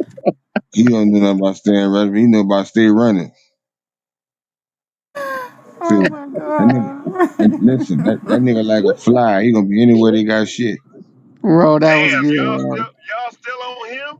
He ain't cleared No, his name we yet. I ain't been on Todd him for about is 4 days. Last time I a was on here, motherfucker was dragging him. Hey, look, Really Todd. not. Todd is a terrorist when it comes to stuff like that. I never want to be on Todd's bad side ever. That nigga don't stop. And when you think he And get Wax, tired, he get a second win. see, that's Wax saving that nigga. I just threw the knife on the floor several times. Somebody keep kicking it to the side. I said, all right, they ain't gonna stab this nigga. Fuck it. It is what it is. Maybe you know you got a little Forrest Gump in him. You know, the boy can't get right. I want to thank you all for coming out and chilling with Good Burger. I hope I gave y'all a good amount of food information to last you until the next time. Absolutely. Late Go, night should bro, be bro. up in a Go, minute. bro, bro. Thank Shout out you. Rosetta. Thank you. Thank you. Good Late night looking, should be up in a Rosetta. I minute. enjoyed the convo. I'm glad. I'm glad. Um, late night should be up in a second, so get ready for late night, y'all. Instead of you the new speaker, you gotta start getting a little aggressive. You gotta learn how to curse and shit. She got enough. She got enough knife around her. Yeah. I I'm had She me gonna got at have a enough knife Learn question how to around on her. one. curse. I'm gonna have one-on-ones with you on Sundays to teach you how to curse. You know, teach you the Okay. Todd, proper Todd, use. don't act like you not a. Hey, Hey, Todd, don't act like you not a knife for Roro either. Yeah. Oh, I'm gonna give her a little poke, a little eye gouge. She gotta get something going on. You know. Oh, goodness. All right. That link is up top, y'all. Again, Hey, thank you y'all for see how coming she out just to got out Good of that, Burger. Todd? She just rolled out of that. Yeah, she trying. We gonna get her to curse somebody out for the year out. We had to get it to you a fuck nigga. Fuck nigga. Hey, if Rose packs somebody out, that'll break the whole room. Mute up, bitch ass nigga. Don't test me Hey, now. I'll Don't test fall me. out. I fall out if I heard her say some shit like that. Oh, God. Good night, Hey, y'all. See y'all late night. Click the link. Let's transfer traffic.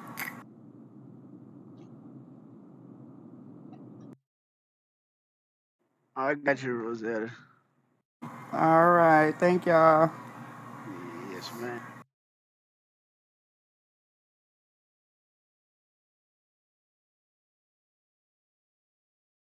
Everybody hit that link at the top. I appreciate y'all for coming out. Hit that link at the top.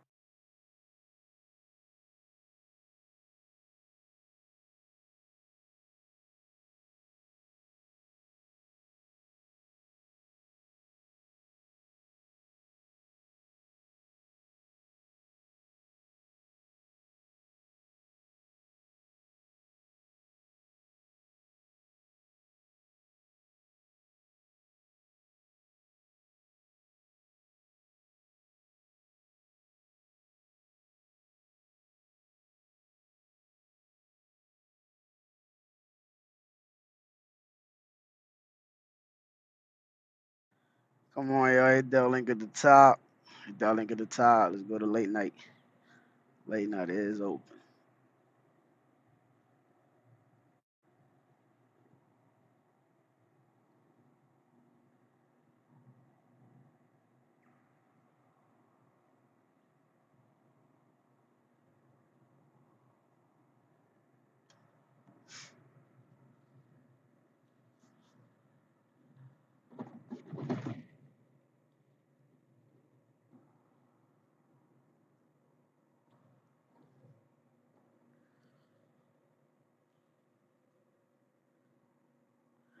Appreciate everybody coming out. Please hit that link at the top. Late night is open. We're gonna shut down the room in a little bit. Y'all hit that link at the top. J.O. What's good, y'all? What up, What it, Jesus what Sandals? it What's do? up? What it do? What's up with it? Click that link at the top, y'all. We got one more minute. Yeah, Click that link. let's go. We want the room at 50 or What we got? We can't see that 80, shit. 82 right now. We're gonna boom it in 1 minute. Come on, y'all hit that link at the top, please. Let's go. Let's roll. Let's roll. This room is about to get boom. Let's go. Thank y'all for coming out to Good Click Burger. that link, Alec. was just seeing you coming in. Click that link, Alex. Click that link, y'all. All right, we out. For sure.